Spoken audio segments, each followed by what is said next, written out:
Sometimes I absolutely hate these cars, but sometimes, especially when I get behind the wheel, I really love them. In this video, I'm gonna walk you through the good, the bad, and let you know why we like these cars, a bunch of problems with them, and stay tuned to the end and I'll tell you what's absolutely the ugly about owning a muscle car. I got into these cars because of the way they make you feel. The raw experience you get when you're driving one of these cars is like no other. You get a certain special connection with the car. It makes you feel free, it makes you feel youthful, and it makes you just feel like you can do anything. Certainly not like driving most new cars. They're novel, they're cool, and they're fast. Driving them reduces anxiety. It's totally cathartic and therapeutic when you get out and drive one of these cars. It's like a mini vacation. You get off of work after a tough day, hop in your car, go home, clean your car, whatever you do, it's just like a total chance to check out from all the stresses of the daily grind. They're good for your sanity. They take you back to a time and place, like whether that was high school or that time you went out with your father or your buddies and you were doing different things. Reminds you just of like a time and place. It's just a very specific feeling that you don't get in any other type of car. And old cars are so cool. It's hard not to feel cool when you're driving a cool old car. It's almost like you're in a different time and place, like you're driving along and people are mostly friendly. It's like so many people can relate when you're in a classic car. They look over at you and throw you a thumbs up, say hello, check out your car. A lot of the airs are gone and you can just communicate. It's like we actually have something in common again. Plus you have a great community of car enthusiasts. It's so easy to share that camaraderie, that car passion with other people. Having a classic car, something to build, tinker on, or even just wipe down is totally worth it in my opinion. You can work on your car with your friends. You can work on it by yourself and just have some chill out time. You can build it with your son like I'm doing on another project and establish a stronger bond. There's just such an upside to having a classic car. And these cars can be affordable to own if you're satisfied with the condition. Obviously this has a pretty paint job on it, but that's not a prerequisite. If you have a car and you enjoy it the way it is, you'll be able to drive it and not have to throw money at it left and right. It's already paid for. You've had your car for years. It's a classic. You're not really paying for anything other than maintenance, upkeep, maybe registration. This registration is so much cheaper on a classic car. You're gonna pay 50 to 100 bucks a year to register this thing when you're gonna pay $1,000 or more to register a newer car. Parts are relatively affordable and relatively available. You can rebuild classic parts. So they can be budget friendly, especially if you know how to work on the car yourself, have some good help, know how to watch YouTube and get a lot of tips. It's not that hard to keep a classic car on the road. And did you know that having a classic car doesn't mean you're some caveman leaving a giant carbon footprint on this earth? These cars were made a long time ago and that footprint was made when the car was made. All we're doing is keeping them on the road. You got to realize all the manufacturing, all of the time, raw materials, research, and resources that went into these cars when they were originally made, that's already done. Think of yourself as being green. You're actually recycling, you're taking something old, making it new. Whether you're not making it new, you're taking something old and keeping it on the road. There's a certain feel about doing that. You know you're doing right by the environment if you're one that cares about that. And you also know you've got this sense of pride, this sense of ownership that I did that. I have that, that's mine, and ain't nobody taking it away from me. The amount that we drive these cars is thousands of miles a year. We're not making that much of an impact. Additionally, as you can tell, most of us are pretty meticulous about the way we take care of our cars. They probably run better than they ever did before. They're probably dripping less oil than they would have back in the 70s, 60s, 50s, whenever. And most of us have already upgraded or modified our cars at some level so they burn cleaner and are way more efficient than they were when they were first produced anyhow. Another thing that I think is great about these classic cars is for the most case they're gonna hold their value. If you take care of them, maintain them, show them some love, they should go up in value, not down. Now for some of the bad. If they're gonna go up in value, I might be right. Have you tried to buy a car lately? So many of these cars have gone up in value, they're almost impossible for somebody to get an entry-level starter car. It's like a house. They're getting more and more unaffordable for the average person to get. You look around and watch these auctions like Barrett-Jackson, Meekum, look on Bring a Trailer, which used to be all bucket cars, and they're so nice. So the bar has been raised so high in the classic car game.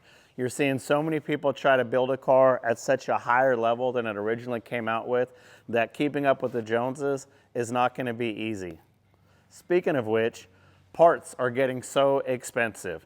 They're not always readily available, except for like the restoration parts, which a lot of the times aren't that expensive, but it's all of the upgrade parts that we want to get nowadays, right? So brake kits, air conditioning, all these different upgrades that you can put on your car have gotten so expensive, especially in the last couple years, especially since COVID, I'd say. And since COVID, I've seen a lot of shops go by the wayside. So if you're going to try to spend money having somebody build you a car, work on your car, that's going to get expensive. Overhead's gone up. Labor's hard to find. If you've ever noticed in any kind of industry, it's hard to find good help anymore.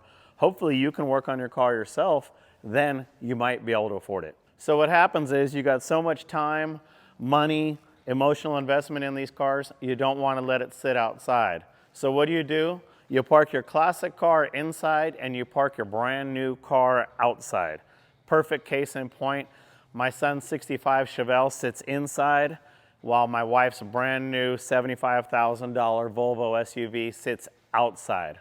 What gives? With the rising costs of maintaining these cars, if you have a nice paint job, you can't park it outside. You don't want to get door dinged. You don't want to have a bird take a dump on your car and ruin your paint. So what happens? You find that you don't drive your car that much. Speaking of not being able to drive your car that much, you can't drive your car that much because if you want to have your insurance value the car properly, instead of saying this Trans Am is a $10,000 car like they might advertise it, this is a rare Trans Am. Love it or leave it, it's worth money. It's sure worth more than a $10,000 insurance company is going to give you. So then you get like Haggerty or one of these specialty insurance companies and you pay stated value, which is awesome, but then they put stipulations on your car. So you can't drive the car, can't go to the grocery store, can't drive it to work. It's so hard to make sure you have the proper insurance that you can actually drive these cars and trust that if something happens, you're gonna get reimbursed properly. And what if they want to replace the car? I don't want the car replaced. I want this car, so I need to make sure I'm going to get the right money to fix it. These cars are not fuel efficient. What do you get? 8, 10, 15, 20 miles a gallon in your classic car? Have you seen gas prices? I'm in California, $5 a gallon. It's not economical to drive one of these cars around. And if you want to make them more economical, you got to throw a bunch of money at engine upgrades, maybe fuel injection, overdrive transmissions. So again, we do have resources and we do have solutions, but it all costs money. They're just not the most economical mode of transportation. And they're not all that practical. You don't drive your car on a hot day because you don't have AC. You don't drive your car on a cold day because it's too cold or wet out. When do you drive it? You're gonna drive it like 3 or 4 months a year. And then if you do drive it, are you gonna piss off your neighbors? The car's too loud, you fire it up to go to work at 5 in the morning and you got this loud rumbly exhaust. I've got a neighbor that's got a Harley and he loves to fire that thing up like first thing in the morning and just let it sit there and idle. I know if it's too loud, you're too old. Apparently, I'm getting old because it's annoying. So you find yourself not driving the car, again, because there's some reason that you don't want to piss off all the neighbors driving in and driving out of the neighborhood. I could put quiet exhaust on my car and not be that guy, but then all of a sudden I don't want to drive the car as much because it's not loud and fun. These cars seem they're like painting the Golden Gate Bridge. You get from one end to the other and you start all over again. You're always trying to make it louder, faster. Then once you got it faster, you need to get some traction. Once you get traction, you need to get this, and then you need to get that. You want to be shiny. You want to be lower. All of a sudden it's too loud. You want to be quieter. They're just money pits. You're going to constantly be chasing your tail, spending more and more money. I guess it's a good thing. Everybody's got to have a habit, but we're going to be throwing money at these cars. Trust it. It's just the way it goes. You spend money on an old car, there's no two ways about it. Another negative to driving an old car is the look you get sometimes. If you've got a really clean classical car, somebody's gonna look at you and be like, oh, why's that guy got that? You're driving a cool old car, you pull up next to a guy in a Prius, they're gonna look at you and be like, oh, look at this guy with this gas guzzler. Another bad thing about driving a classic car, especially a muscle car, is it seems like everybody wants to race you. Not everybody's worth racing, and we know we're not supposed to be racing, but when I drive a classic car, I just get that invigorating feeling and I feel like rat fink, right? So if somebody in a Honda Civic with some big old muffler pulls up and throws a rev, I want to go get them. Although most of these muscle cars have a ton of horsepower, everything out there has a ton of horsepower. You used to think 350 horsepower in a 67 Camaro was fast. It feels fast. Get out there and try to run them. Go against that Volvo I was talking about. You'll get smoked. Go against a new car. You'll get smoked. Unless you've got a lot of horsepower, everything out there is fast right now. 14 seconds is not a fast quarter mile. And now for the ugly truth. These things just straight up are not safe. You think they're safe? They're not. I was almost killed in a crash about 6 years ago in a classic car, and it didn't have any of the protections that a modern car would have offered, airbag, etc. Every time you get in one of these cars, you're taking a risk. Anything can happen at any time, and when you're driving a classic car, you just don't have the protection that you're gonna get in a modern car. There's so many idiots out there, there's so much risk. When you're driving a 50 or 60-year-old car, even if you've upgraded everything, they're still a 50 or 60-year-old car with a couple upgrades. They're just not that safe. And they're not that reliable. I know, this guy's an idiot, right? Your car drives perfect, it's super reliable, never breaks down. But in my opinion, even though I have cars that feel reliable, they're not that reliable. Try driving them on a 1,000-mile trip. People do it all the time, but you see cars broken down on the side of the road all the time. I just did a 1,000-mile drive last weekend on I-5 in a new car and didn't break down, and I didn't see any other cars broken down. Every time I go on the power tour and some muscle car run, any other car show, long drive, you see classic cars broken down on the side of the road. They're not that reliable. Unless you get a really good deal on a car, or you can work on it yourself, or you had some special circumstance, these cars are not a great value or a great investment. What you put into it, you might not get out of it. You might break even, and that's fine, but most classic cars, unless they're super rare or desirable, are not a great investment. They're not economical to drive, they're not reliable, and they're not going to skyrocket in value. But despite all that, I still choose to drive a classic car. To me, the good totally outweighs the bad and even the ugly. It's all about the high you get, the community feel, and the connection with the vehicle that keeps you in the game.